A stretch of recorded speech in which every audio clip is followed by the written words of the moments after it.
Hey, this is Sandy. And Randy. And we're here on AT Corner. Being an athletic trainer comes with ups and downs, and we're here to showcase it all. Join us as we share our world in sports medicine. Welcome to another episode of AT Corner. Here we go, it's story time. This is our last episode before we hit double digits. Oh my gosh, I didn't even think of that. That's crazy. Well, for today's show, we are talking about every outdoor athletic trainer's favorite thing. Auntie, I really think you start every single episode the same. Yeah, I think you're right. Maybe I should change it up every now and then. This is exactly what it's like living with Randy. Everything is... She says I repeat things over and over, like I do the same jokes and stuff. I only repeat them because they're funny. Yeah, he finds a joke that's funny and repeats it over and over and over again. Oh, because more makes it funny. It's the same joke, Randy. It keeps getting funnier. It's like Step Brothers. I don't know if anyone's watched Step Brothers, but it gets funnier the more you watch it. I have not seen Step Brothers. We need to change this. Add it to the list of movies. We're going to find a way to watch this movie. Maybe on a rainy day. Ooh, speaking of rainy day. Ooh, see the segue? That was a good segue. I'm getting better. You want to start us off, Randy? Yeah, so we'll start with things athletes said. Our one and only segment. For now. So this episode's on weather, if you guys haven't picked that up yet. So Ryinne J sent in. So this is the coach speaking. Could we move the Kestrel into the shade? Coach called lightning delay lightning lockdown. But I don't think lightning lockdown has any significance to the lockdown that we're on because of COVID. So the athlete said, "This rain is weak." I could definitely see an athlete saying that. For sure. That's 100% athleteism. I think we should explain the Kestrel and the shade one for people who are not athletic trainers. Yeah, the whole point of the Kestrel is to measure wet bulb globe. Which takes in different factors besides just heat and humidity. It also takes in the amount of sunlight and all that good stuff. Okay, it's a really fancy thermometer, essentially. So it's a better indicator of heat stress than just using a heat index or just a regular thermometer. And so, essentially, putting in the shade is not going to do anything. It's not going to tell you what it's like if you're practicing in the sun. It's going to give you a nice skewed answer so practice can keep going. Yeah, exactly. It's the coach's answer. All right, you want to get into our main stories? Oh, let's do it. Okay, do you want to start with hot or cold? I think we should start with hot. We're in a little bit of summer, so we'll start hot. Okay, I'm glad you said hot because that's the order I put it in, so. See, I knew that. By the way, I didn't. I don't know how she orders the stories. I know, I don't let him see them before so I can get a real reaction. She gets mad if I ever see the stories beforehand because she wants my reaction. Yeah, because you know what happens? We'll be sitting at the dinner table and I'll accidentally tell him a story and he'll give me a great laugh and I'm like, great. Now we're going to read it. But then on the show it turns into, And you're going to give me one of, yeah, exactly. Okay, so the first one I really liked. This one we got a long time ago. It's from Will S. And he said that one preseason, I saw a lineman with something colorful sticking out of his socks. When he came to get water, I realized they were freeze pops. So I asked him about it. They said they kept his ankles cool during practice. And at lunch, he had juice. I mean, this kid is resourceful, which, by the way, a lot of, again, coming from a track and field background, a lot of different teams are starting to explore the use of like a cold vest or drinking slush puppies before, their competition or whatever exercise bath they're going to do to lower core temperature. He's not using it right, but he may be onto something. This kid might be in year 3000. Oh my gosh. So speaking of cold vest, actually, when it gets super hot, there are some performers who wear ice vests under their huge costumes, but it's hit or miss on the people if they like it or not, because some people, they say it's worth it for them to cool down, but some people say that it's not worth it because after it cools them down, then it's just extra heavy weight under their costume. That's true. I didn't even think of that. Yeah, so some oh my gosh, something else to think about. All right, so this next one's about rectal temp. And this one's anonymous. I was a senior AT student with the D1 team at my school. It was preseason, and we, the students, got to sit in on the preseason meetings. It was the normal info in addition to a small change in protocol. The rectal temp talk. Everyone's favorite. As you can imagine, a room full of 30 college-age men took that one well. I could just imagine. The amount of immaturity and the looks and the giggles in that room. That talk could not have went well, by the way. A couple days into preseason, one of our freshmen continually cramped. He went down in the middle of conditioning after a morning training session. We went over to check it out. I worked on massaging and stretching him while my preceptor walked away to grab the fuel to rub on his calves. I forgot to look up what fuel was. I've never used this. Have you used that? I have not used the product, but it sounds like an analgesic to me, like a icy hot. Like icy hot. That's what it sounds like. I don't know if they're claiming that it does anything special for cramp. So if anyone's used it personally, I would like to know how this works. Anyway, so the preceptor walked away to grab the fuel. After he was out of earshot, one of the juniors on the team turned around and said, "You know where he's going, right?" The scared, innocent freshman shook his head, completely terrified.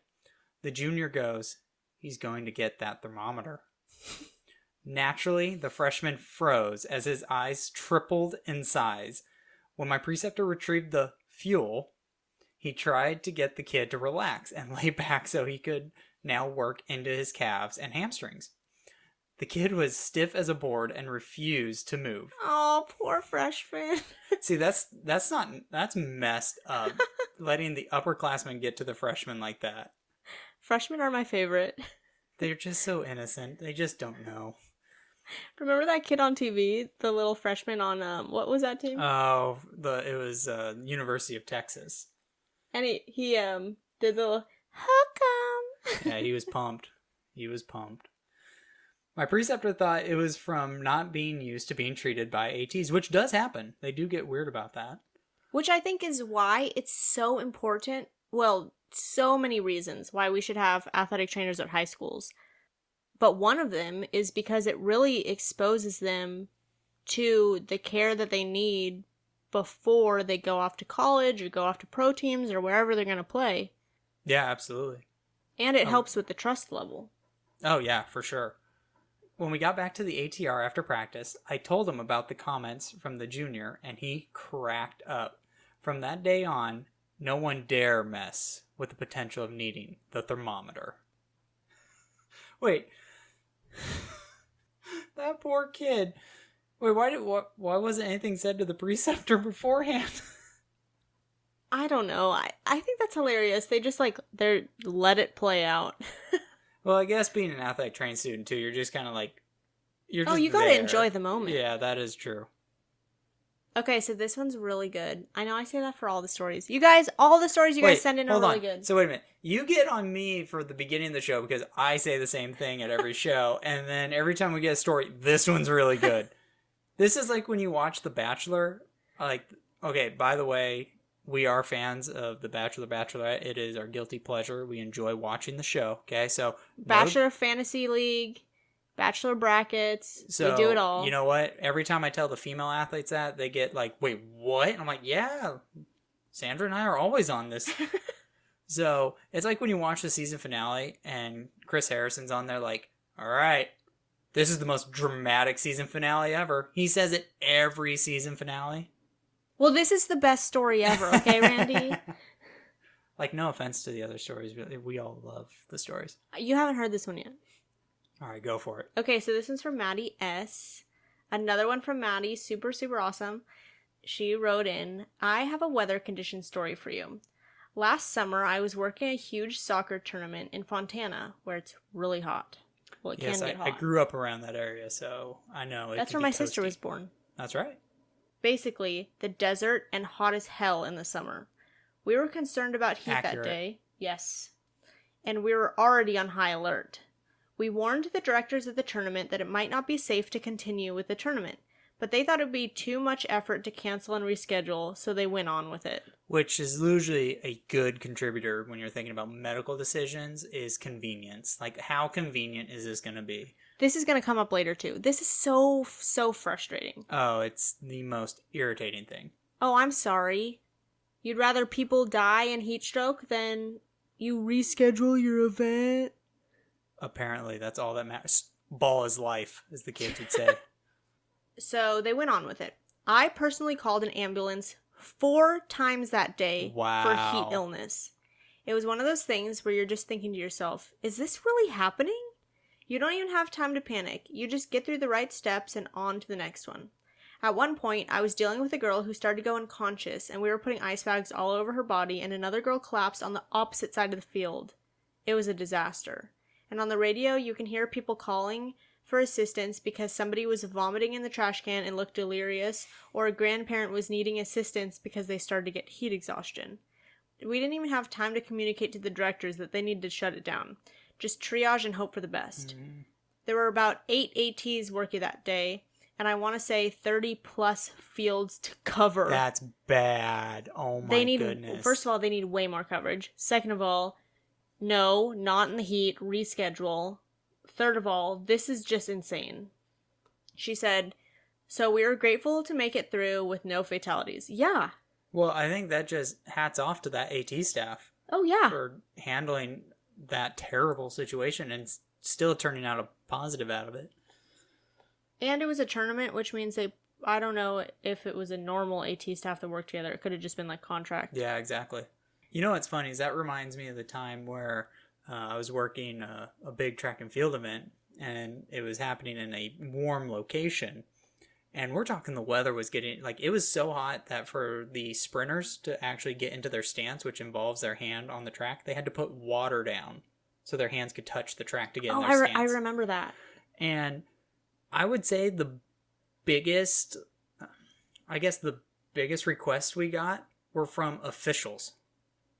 Because usually officials for track and field tend to be a little bit older. So when it gets hot like that, they don't respond to the heat very well. Request for what? Like help. Oh. Yeah. Anyway, so she said it was about 105 degrees that day. She doesn't know if a wet bulb globe thermometer was being used. So probably with the humidity, that would have been way higher than 105. Oh, absolutely. And even if a wet bulb was being used, I don't think the tournament would care. No. And she said just extremely stressed and happy to go home. Oh, absolutely. I would be too. Yeah. And I would probably say I don't want to work with this group or like this tournament again. No, not in that heat. No. Or actually with that admin staff. Exactly. Who was not willing to listen to the medical staff. Who's trained to do this and analyze stuff like this. Well, imagine if the AT staff wasn't there. Oh, bad. That would have been bad. Well, because that's the thing, is like, yes, EMTs are great, paramedics are wonderful, but in a heat illness situation, transport is not going to help unless you cool down the patient first. Yeah. So even if you have EMTs on site, or EMTs, you call EMTs out, you're still ticking down time from when they should be getting cooled down. Well, I believe it was an ATA session where they talked about how sometimes you need to convey that to the EMTs that, hey, this person can't go until they're at a certain temperature. So the rectal temp. Yeah, going back to the last story. But so that just shows they may not be in tune to the exact protocols for treating heat illness. Yep. Do you have any more heat stories? No, not off the top of my head. I mean, I might think of one, but... You know what? I have a heat story. It's actually kind of like all of the above weather stories. Do you remember? What does that mean? All the above weather stories. Well, I was going to leave it. So did all weather happen? Yes, pretty much. We're missing a few, but it was when I was an athletic training student at the high school. I think, well, first, I don't remember what our protocol was for lightning, but lightning was 17 miles away. It was beyond the mountains. So we were like, okay, if it comes within the mountain range, I think that's when we were going to call a game. I think that's what we determined. Okay. So lightning was just beyond the mountain, so the game could have been called if the lightning came over. And then it was only 99 degrees, but I think on the wet bulb globe thermometer with the humidity, it was like just in just under black flag conditions. Ooh. So we were going to have to call the game if it went into that, because obviously you can't play in black flag conditions, which was school's policy. And then it was super windy. There was an easy up that blew onto the field. Oh my goodness. So far, you're correct. This has all weather. Yes. And at the end, because it was so windy, we were playing, it was a JV football game. And we were playing like on a grass field, which, I mean, no one has grass fields anymore. Everyone's turf. There was dirt around the outside. And so because of the wind, we had this huge like dust storm. You know anything can happen at a JV game. Well, and not only that, that was just the weather. Then in that game alone, we had 2 broken bones on the other team. Oh, so boy. we were spending more time on the other team than we were on our side. And one of the broken bones was a rib, and the kid could not even stand up, and he was like fighting us to go back in the game. And we're like, kid, you can't stand up. Imagine what happens if someone hits you. This is it's the JV kid trying to be tough. Like, no, I can go. Even your star player who really wants to go knows if you have that injury, you can't go. Dude, you're not doing anything for your team. The best thing you can do for your team is get on that bench. Exactly. And heal. Heal so you can come back strong. Oh, and you know what? And we won. Oh, nice. Yeah, we won 34-0, but probably because we were tending to the other team. Yeah, they probably didn't have any players left. Yeah. You want to move on to cold? Switch gears a little bit? Yeah, I got some good ones for cold. Okay, so Gabby L, she's in Washington now. That is a cold location. Yeah, from SoCal to Washington. She talks about it. She says, nothing particularly cool happened in the story, which I don't think so. I think this is a cool story. Cool, get it? Ha. Whatever. No, that was good, babe. Nothing particularly cool happened in the story, but I still couldn't believe the conditions. In the Pacific Northwest, ultimate frisbee, or disc, is a huge thing. You know what? That is true. They love it up there. Majority of the high schools in the area have club teams. Who would have thought? During early spring, there are big weekend-long tournaments held by an organization in northernish Washington, about an hour and a half from Seattle. Me and a couple of my coworkers covered the high school age tournament, and it was freezing. It was super windy and dark, typical Washington in spring, and had to be barely 50 degrees. Because it's such a big tournament with at least 12 fields and only 3 ATs. Oh man, what is happening? I was going to say, this coverage is very odd. 1 AT gets 4 fields. We had to stay in our designated tent. That's horrible. Not the tent part, the 4 fields thing. She writes in all caps, I was freezing. I had to tape an ankle and I couldn't even feel the tape touching my fingers. Oh, that's bad. If there was a record for longest ankle tape, I definitely would have won. To make matters worse, it started raining sideways. Ooh, that's the worst. So now everything I had was wet, the fields were slippery, and my fingers were frozen. Luckily, a very nice kid noticed how cold my hands were, and he gave me some old gloves he had. Needless to say, oh yeah, super, super sweet. Needless to say, I never signed up for this tournament again. Being from SoCal, I did not understand how sports could play in weather like this, especially ultimate frisbee. I never understood how they could still throw the frisbee with wind like that. I can barely throw one myself. And then later she wrote, another part of the weather story that I forgot to mention is that my coworker forgot to wear weatherproof shoes and pants, so her lower half was drenched. Oh no. But luckily she had an emergency foil blanket that she was able to wrap around her. Always gotta be prepared. So, that reminds me of the time at the school I was working at, we were hosting a track meet. And this was, I think, early April, late March. And, no, I think it was early March, sorry. Anywho, at this time, it tends to rain in the area. Needless to say, I spent 14 hours in the rain that day. Like, legit 14 hours. I remember that. My jacket was soaked, which then soaked through. So all the clothes I was wearing underneath soaked. like straight rain for 14 hours. And he was out there. I mean, I was in the easy up for a little bit of it, but then I went to go get pizza. And that's the thing is like we would alternate. Like sometimes we would be in the main medical tent, and then we would need someone by the finish line. So me and the other athletic trainer I was working with, we would alternate. Yeah, 14 hours of rain, baby. You gotta love outdoor. I hate the rain. Unpopular opinion. I hate the rain. I don't mind it. I just don't want to work 14 hours in the rain. Okay, I remember last year when I was working that football tournament and... Well, I picked it up because it was across the street from where I was contracted to. Oh, yeah, that's right. Which was, like, perfect. I was like, oh, I'm going to be there in the afternoon anyway. I'll just work the football tournament in the morning. Worked out. Except for the fact that it was freezing cold and raining, and I'm Southern California girl. Do not like that weather. So I remember I was wearing my nice hiking pants. And, you know, the thing about working, like, any sport, one of my favorite things, especially when they just went down with an injury and they're really scared and you are going out there trying to help them. I really like to connect at their face and not like, oh, your ankle? Like, let me look at your ankle. Let me look at your ankle. First thing I like to do is really like, look, I am here. You can tell me what's happening. So I really like to connect with their face. And what that means is a lot of times if they're on the ground and they're not getting up, guess what? My head's on the floor too.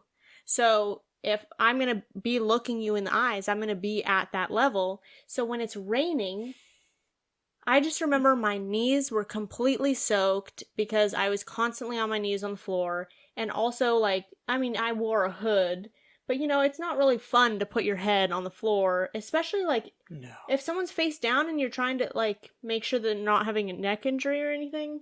Yeah, you got to be at their level. Yeah. I do not like working in the rain. Or being in the rain. Alright, next one is from Nicolette. And she sent in an audio story. Nicolette! I know, super, super awesome. We have a few more gems from her too. Nice. So this one is about, speaking about being prepared for anything in any condition. She talks about being prepared in any condition. Where's this going? Let's listen to Nicolette. Okay, another story. I had the opportunity to work with, the best of the best, Annie Paulin. You hear stories about him nationwide. He's one of the best athletic trainers to literally ever exist. Understandably why he's now in the Hall of Fame. But at Mount Sac, we would always go through emergency scenarios every single day that I was in the rotation to prepare us for the future. And, the clinical rotation and everything that you can experience as an athletic trainer, the worst experience is getting into a situation, especially an emergent situation, and not knowing what to do or being flustered. So he was great in training with us and preparing us for the future. So California has the best weather in the country. I think there's no debate about that. But in the spring, it does rain, but very rarely. It still rains. I just want to say that does not stop Andy from putting his students through these emergency scenarios. So one day it was like gloomy out, and he waited till it was pouring rain, like to the point where there was hail coming down. And he's like, all right, guys, let's go do our emergency scenarios. And myself and about 4 other athletic training students were laying on muddy softball fields and put through emergency scenarios of like spine boarding, log rolling, getting up, getting athletes up against the fence, like with a loss of consciousness. So when we walked back in the clinic, all dripping wet, we were given the treatment towels, the 12 by 8 inches long treatment towels to dry off and get into clinical treatments for the athletes. So needless to say, he continuously challenged us and prepared us to be the best athletic trainers. I'm forever grateful for the soaking clothes, stressful situations, eye-rolling experiences, for sure, that he's put us through. And we're still good friends today, so I still reach out and talk to him and train with athletic training students, and he's definitely one of the best. I think still in his retirement years, other athletic training programs still reach out to him to help train the students and scare the youths, I should say. So I guess my advice would be learn from the best. They know it all. And I've been through 6 emergency scenarios now since and had no problem. So if you want a challenge, call up Mr. Andy Pollan. So I don't know if many people know about Andy Pollan. Like, yeah, he's an NHA Hall of Famer, but sometimes it's tough to like look that stuff up. Well, especially like we know him because he is in our area, So, but for someone on the East Coast or Midwest to understand the greatness of Andy Pollan. So kind of like what you were saying, in this area of Southern California, where he worked was like the hub of where athletic training students went. Like when I was a student, he was a preceptor of mine. Like it was essentially the Hogwarts of athletic training sites. Like you had like 4 or 5 different programs at one site. So you got to mingle and like see other programs. It'd get a little competitive, like your rival programs, stuff like that. But it was a really cool and unique environment that really mimics real life where you work with other athletic trainers that didn't come from your program. Mm-hmm. And he is probably the closest thing that you will get to a drill sergeant without meeting a drill sergeant. Like when he had his emergency scenarios, he made it stressful because an emergency situation is stressful. So he wanted you to practice in a stressful environment. Well, and if he makes it, the more stressful he makes it for you, then when you're in that same stressful environment, then it seems easier. They're like the back of your hand. Yeah, no, that's one of the most rewarding sites out there. Oh, definitely. You have the word hurricane written down? Yeah, I wrote down hurricane because Jeremy Jackson sent in the only story we got actually about hurricanes. Wait, there's a athletics related story to hurricanes. Yes. Oh man, I can't wait to hear this. Okay. Here it is. What's up, y'all? Jeremy Jackson here, host of the Sports Medicine broadcast. I'm joining Randy and Sandy from the AT Corner podcast to share my weather stories. I worked at George Bush High School, and during that time we had Hurricane Rita, which was just following Katrina. So then we shut down. It took me 8 hours to do what would normally be a 4-hour trip because everybody was trying to evacuate. A few years later, we have Hurricane Ike, which is where I'm at Pasadena High School. So for 10 days, we were without power at the house, without power at the school. So during that time, we still had practices. The coaches would hold the doors open or use flashlights so the kids could get dressed. They would bring up some MREs. And obviously, we were without ice during that time, so it was a modified practice. We still had water, but we were without power for 10 full days here at Pasadena. And then recently, Hurricane Harvey, we were again without school for like 10 days because of the flooding, the water, the damage. And our school gym was turned into like a homeless shelter or a housing shelter, rescue center. And then the other part of the gym was turned into a donation drop box. So some of the weather stories, other things that have happened to me as an athletic trainer during my 17-year career. So thanks for checking out the AT Corner podcast. I mean, I'm speechless that practice still happened. Oh, yeah. With 10 days of no power. It's so... I think something that is... maybe other Californians can relate to. I mean, like, we have wildfires really bad, and like right now. Yeah, right now we're going the whole West Coast. It's like orange outside, and I went outside without a mask, and my allergies were super bad because I'm basically inhaling ash. And when we lived in that rural mountainous area, and we were fire danger, and we were almost evacuated, then that was like a big danger. That was something really scary, but something that is out of the reach, I think, of my brain is the crazy amount of damage and devastation that hurricanes and tornadoes and how terrifying they are. Yeah, and I find it like, I feel like coaches really think sports are all that matter. Well, I mean, you have to have community. Absolutely. But man, to push through with all that going on, you're like, yeah, we're still gonna have practice. I feel like, man, let's get some other things in order before we have practice. I know, that's crazy. I remember when they were talking about evacuating us and the local high school was being turned into an area of relief as well, or an area where you could even get food too. Yeah. Like, I never really thought about how that has an impact on sports and high school as well. Oh yeah. I mean, it's that school and everyone around it. Like, that's gonna be the hub. The only thing that I can really compare that to that has no comparison at all is when every year at the university I interned at, they had orientation on the football field every single year during training camp. So every single year on the 2 days or 3 days that they were setting up, breaking down, and having orientation, we would have to go and do football camp over at the local college. I bet that was fun, having to move stuff, move your operation to another school. Yeah, one time I almost had to climb through a fence because we couldn't find someone to open the gate. That is the most athletic training thing ever. Want to get back to weather? Yes, and this one, it looks like we're talking about lightning. Mm-hmm. I am reading the notes and I'm crushing it.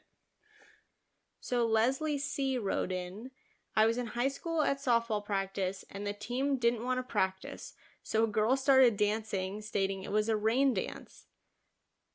It was clear as can be, sunny skies, and then about an hour after her rain dance, boom, it rained, so the team started to pack up. As we were packing up, we could hear thunder in the distance, so the coaches yelled at us to get in the shed, and as we were running into the shed, lightning starts. My coach realizes that we're in a metal shed with lightning outside. I can see the athletic trainer at the top of the hill yelling at us to come inside. It was a crazy day at practice. How did the athletic trainer yell that? Come inside. I'm just imagining like the athletic trainer. From far away? Yeah. Hey! I'm trying to be like, you know, when you're listening to an audiobook and they do like the different like voices. I mean, I thought that was beautiful. Whatever. You were just making fun of it a minute ago. No, I just wanted to hear it again. Remember the whole repetition thing? Here it is. I just wanted to hear it again. So this one's from Pam K. We actually could have used this in our travel story, but I wanted to keep it until our weather stories because it also talks about lightning. So if you were like, man, I wish there were some more travel stories, we even have there's some travel sprinkled in on this one. So yep, we got it for you. So Pam K said, my first time going to Hawaii was with my school's baseball team. I was a student and got to go with the team and my preceptor. Packing was a nightmare. I ended up having 2 bags of powdered Gatorade in my carry-on. I got stopped by security because obviously that doesn't look great on a scanner. Well, let's just remember the Gatorade is the most important part of this travel trip. We have to bring it. You're like, I promise, it's Gatorade. Some of our athletes also had to claim a bag of ours, so we didn't have to pay extra fees. Oh, that's smart. Brilliant. We had a couple of rain/lightning delays. One of them was 2 hours, so we got back to the hotel around 11 p.m. after a 5 p.m. start. See, baseball, man. Baseball and weather is not a good mix. No, not at all. Okay, I also want to talk about lightning delays. I know everyone hates them. Even the athletic trainers hate them because you know what? It means that we have to stay longer. Yes, I've experienced that firsthand and trying to educate everybody about why we're doing the lightning thing. Well, after this we should talk about when we go back to see Haley. Oh, that's a good story. So Pam said other things that happened on the trip. An athlete got stung by a jellyfish during beach free time. We weren't there, but during treatments at the hotel, this is really good. The athlete walked in, very nonchalant, and informed us. I don't remember if the lifeguard helped or not, but it wasn't that bad of a sting, luckily. Yeah. Mostly just some redness around the area. We also got to see Volcano National Park and tour the Dole Plantation. It Oh, was a that's cool. wild and amazing trip and definitely memorable. Nice, that's cool. I totally, when she was talking about the jellyfish, I was like, oh my gosh, I don't even know. I mean, we don't cover that. I don't know what I would do. I know, you're just kind of like, all right. I guess treat it like you normally would, or just look it up. Yeah, she said it wasn't bad. It was only some redness, and the athlete was not having any trouble walking or anything. So I was like, oh, Yeah, that's good. yeah. So my lightning experience, this was our conference track and field meet. So again, highlight the conference part. This is a big deal. And when it comes to track, like the track season, this meet and then anything like postseason are all that matter.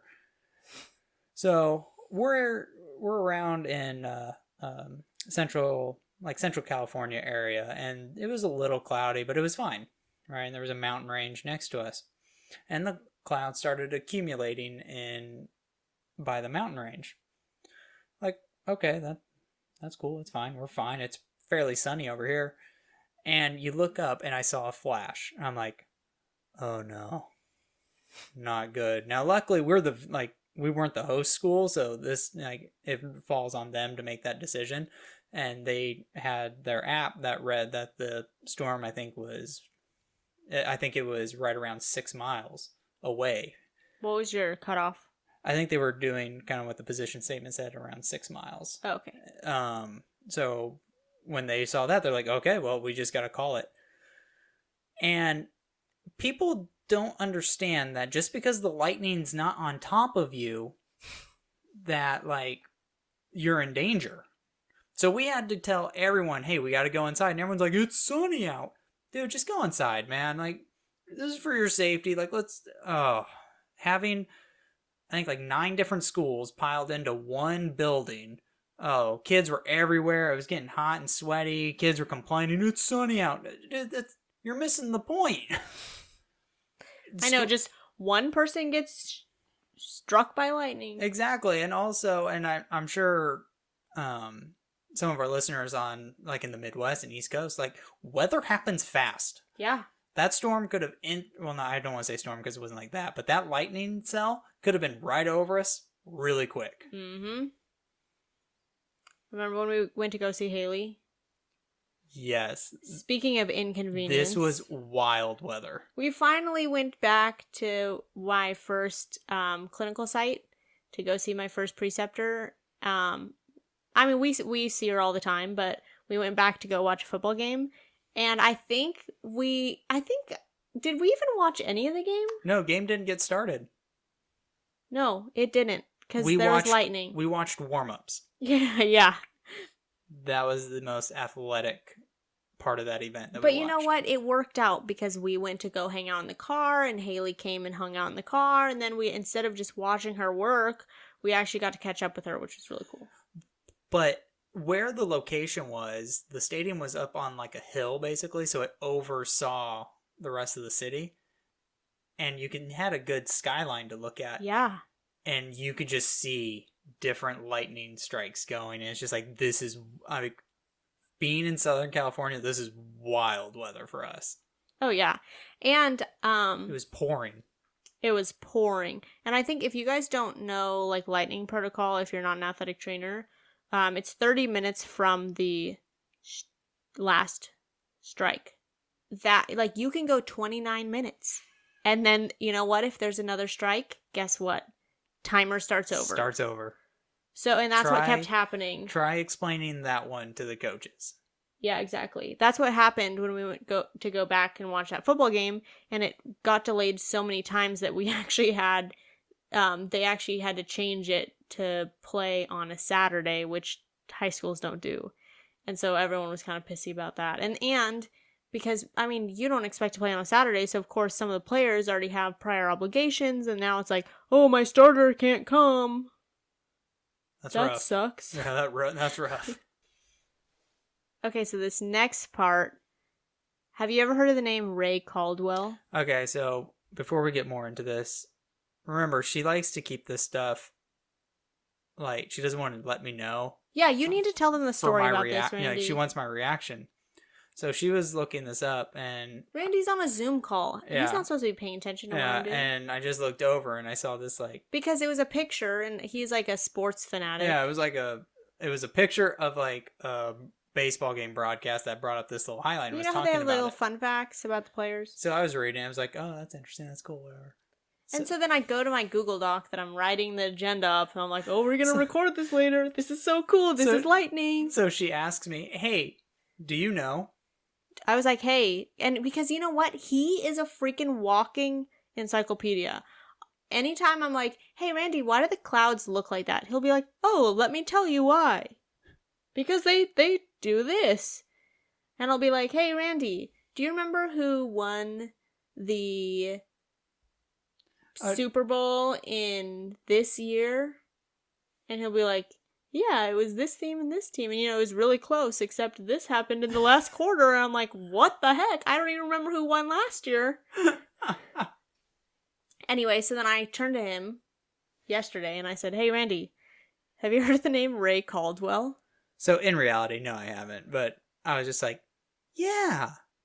Wasn't he the Indians pitcher that was struck by lightning?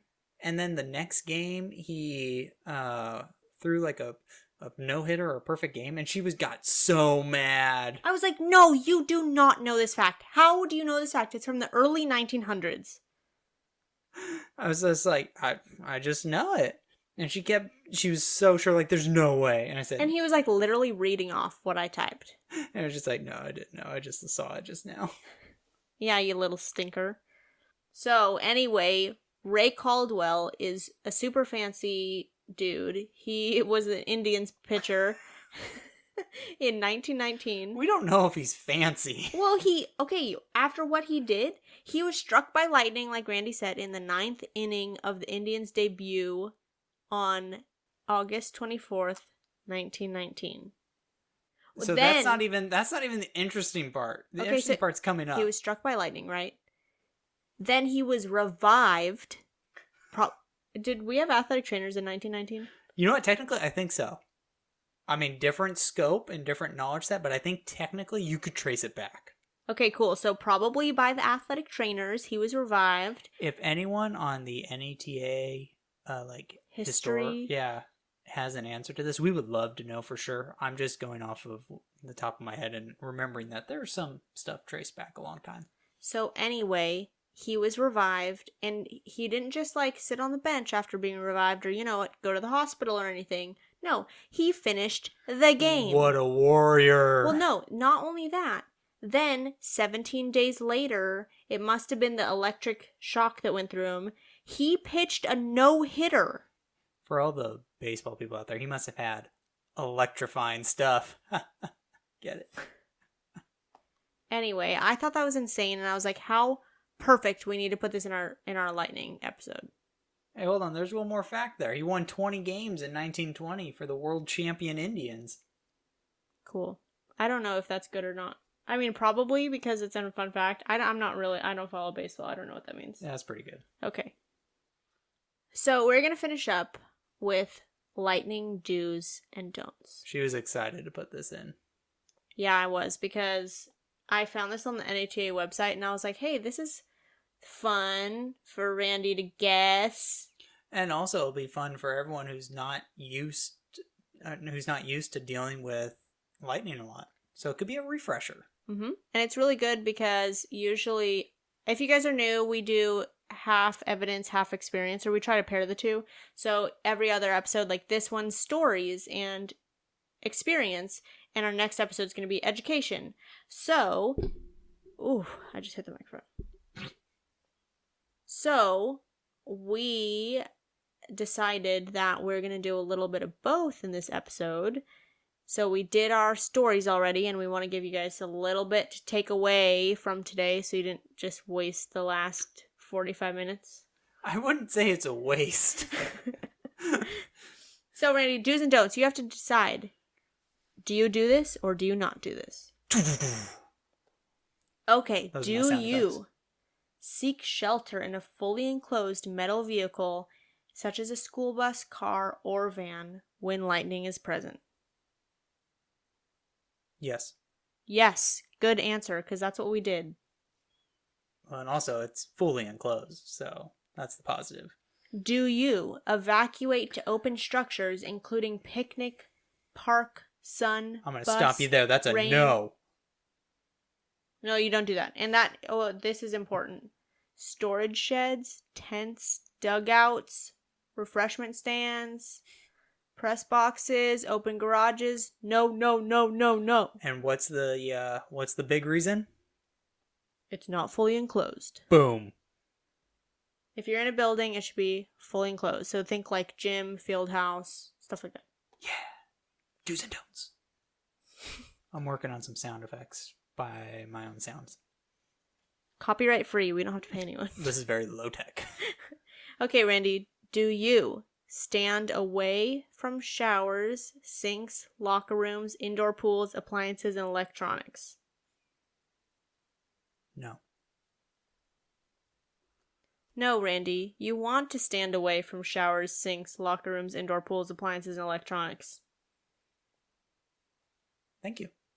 So don't do that. Next time it's lightninging, don't take a shower or go to the locker room. Or go in an indoor pool.